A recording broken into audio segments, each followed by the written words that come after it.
Hi guys, welcome back to the channel. My name is Sophia Carey and I am a freelance photographer and graphic designer based in the UK.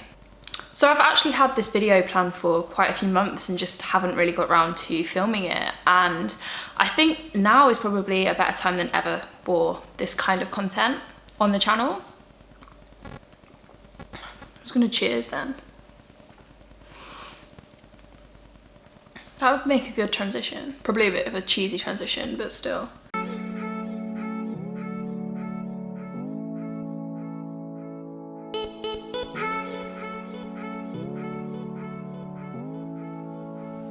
So I think I can probably speak for a number of people when I say that as a creative, I often get stuck in a rut, stuck in a slump as such. You know, that creative block that I'm sure every creative suffers and deals with at some point in their creative career.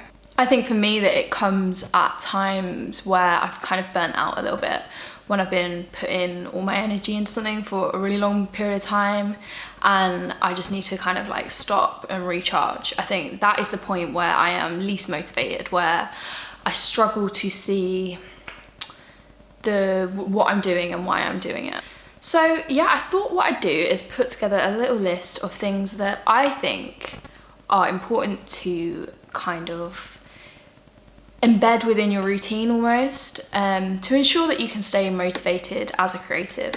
And also I'm sure like you don't have to necessarily be a creative for these tips to work for you guys. So yeah, there's just some tips on motivation, productivity, that kind of thing. How you can kind of come out of that feeling where you don't want to create, or you're not motivated to create, or you know, especially I find like when creating becomes your job and it becomes what you have to do to put like the bread on the table, so to speak, and it's not just a hobby, that I think you can kind of very easily become demotivated. So my first tip in ensuring that you're staying motivated is to stay inspired. Increase the creative materials that you are digesting.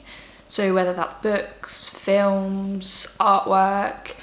I think regardless of your creative profession, whether you are an illustrator or a photographer or a writer, you don't have to just consume the material that you create. So for example, as a photographer, I don't just find inspiration from photographs.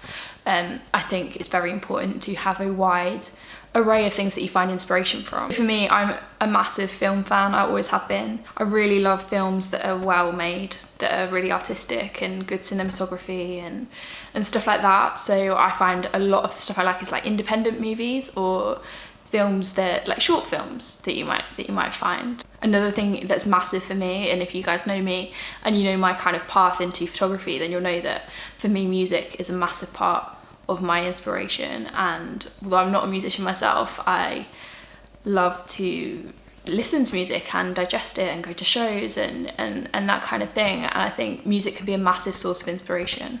Another thing that I love is reading, and you don't just have to read books about creativity. I think reading books about creativity are great, like photo books or you know those kind of visual material, but also just generally reading helps me to really reset and recharge. I will link some of my favorite books in the description if you guys want to check them out.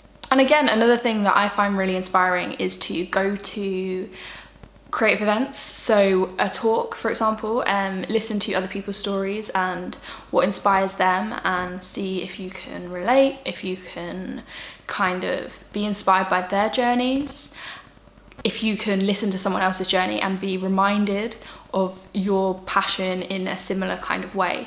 So for example, someone might explain their journey. I have just spilled water all over myself. Quick interlude. But yeah, what I was saying is you might be able to kind of listen to someone's journey and them speaking about, oh, this is why I got into doing what I do, and then you might be like, oh, actually that resonates with me quite a lot. That's kind of similar to why I got into doing what I do. And it just reignites that little spark. Or similarly, if you're kind of stuck in a rut and you don't know how to progress, hearing someone else's story and how they kind of got to where they want to go or what motivated them can also be really interesting. My second tip is to switch up your workplace or your routine. I think this tip is especially useful if you're a creative that works from home a lot. So for me, I spend a great deal of my job working from home, filming these videos, editing my photography, doing admin, etc. So what I really like to do is take my work somewhere else sometimes. And you'll have seen in other videos before, I use a space in Manchester called Huckletree, and I also spend a lot of time in different coffee shops. I think if the summer months are coming up, or the winter months, depending on where you live or what kind of weather you like, I guess, going outside is really useful to like work outside, especially if you're an artist or something and you can actually take your materials out with you. I think that's a really nice way to kind of mix up your routine a little bit. The next tip on my list is to do with a to-do list, but not really how I've explained my to-do list before. If you saw my last video, then you'll have seen a little bit about that in that. But this one is about the 2-minute rule. So this is a productivity tip that I learned quite early on when I was kind of obsessed with like, you know, self-development and stuff like that. And I read all of the greatest articles and I did all of that. But essentially the 2-minute rule refers to if a job takes less than 2 minutes to do it straight away. So for example, it might be replying to that email or posting that thing on Instagram or something that would be very easy to put off, but can be done very quickly. Or it might be clearing your desk or taking the bins out or something like that. And although this is more of a productivity rule as such, I think it can also really help you to stay motivated, because there are days where, I'm sure you guys will relate, it's kind of difficult to do anything on your to-do list. It's hard to tick even one thing off. When you have days like that, just ticking like the smallest thing off, whether that is, you know, just replying to that email that you did, and that's the only thing you did all day, it gives you that kind of sense of productivity and that sense of, oh, I've actually achieved something that day. And I think that feeling can really feel motivating and motivate you to, you know, keep doing what you're doing, because not every day has to be write a novel. Do you know what I mean? Like the small tasks are equally as important, if not more important, because I think the 2-minute rule actually really shows that there are a lot of things that are easily put off when they don't need to be. Next tip is one that I've been trying to implement a lot more into my life, and that is taking breaks. I think that as a creative, it's very easy to kind of have your finger in every pie and really not take any time for yourself. Generally speaking, we live really busy lives and it's easy to kind of get caught up in all of that. So making sure that you rest and just take care of yourself, you know, have a bath, read a book, do nothing, just breathe, just meditate if that's what you want to do, or do a jigsaw. We've got a jigsaw in our flat that is just, you know, it's not really productive, but jigsaws are good. I don't think that you can really emphasize the importance of taking a break and resting and recharging, because it's probably the most important thing on this whole list. Because like I spoke about burnout earlier on, if you don't take that time to rest and recharge, you're going to burn out and you're not going to want to continue. You're going to lose motivation very easily. The next tip is about, you know, that whole mantra of tidy space, tidy mind. Clearing your workspace, you know, tidying it up, organizing it, that's something that I find is something that requires minimal effort, but I don't do often enough.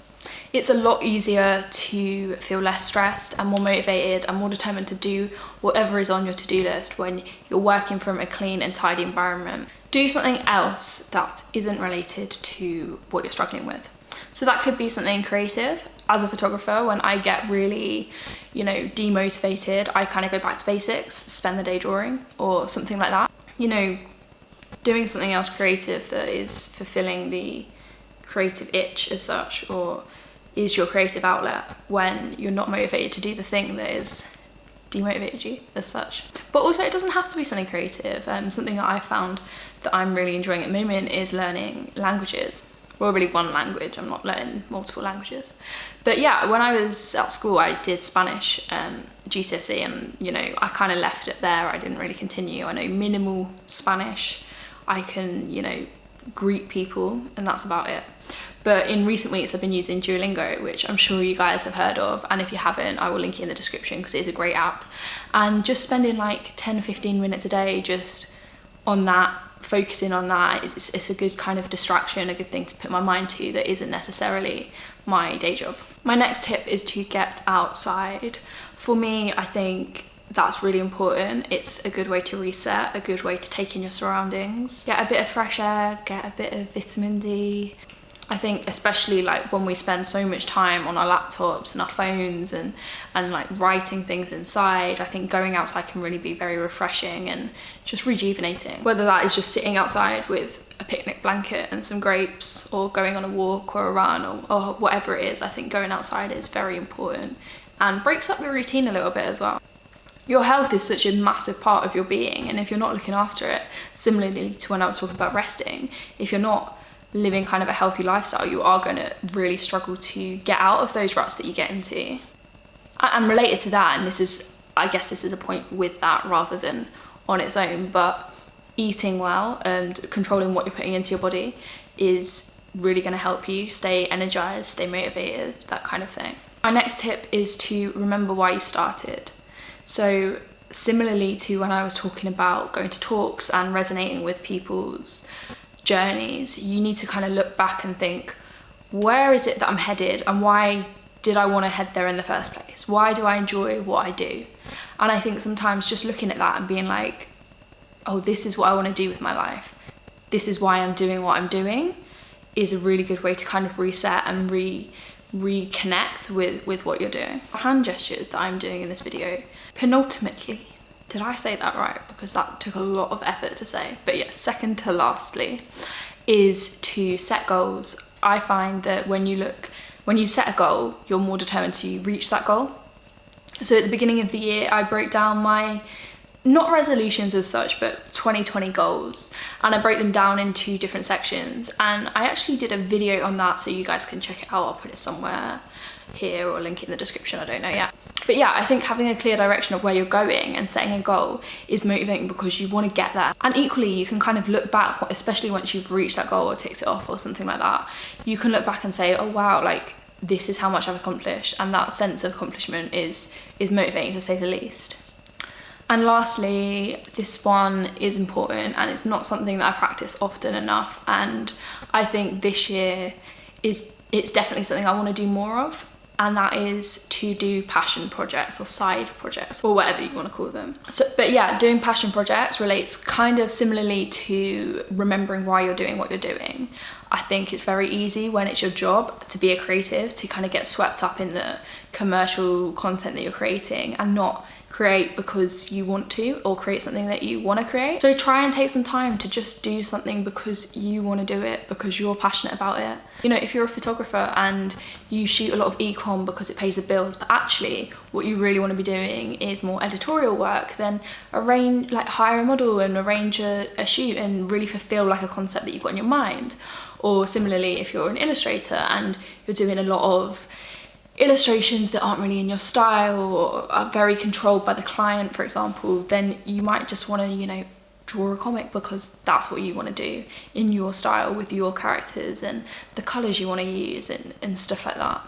I think this very much relates to remembering why you started, and it's very important to just create for yourself. First and foremost, you're a creative because you loved creating.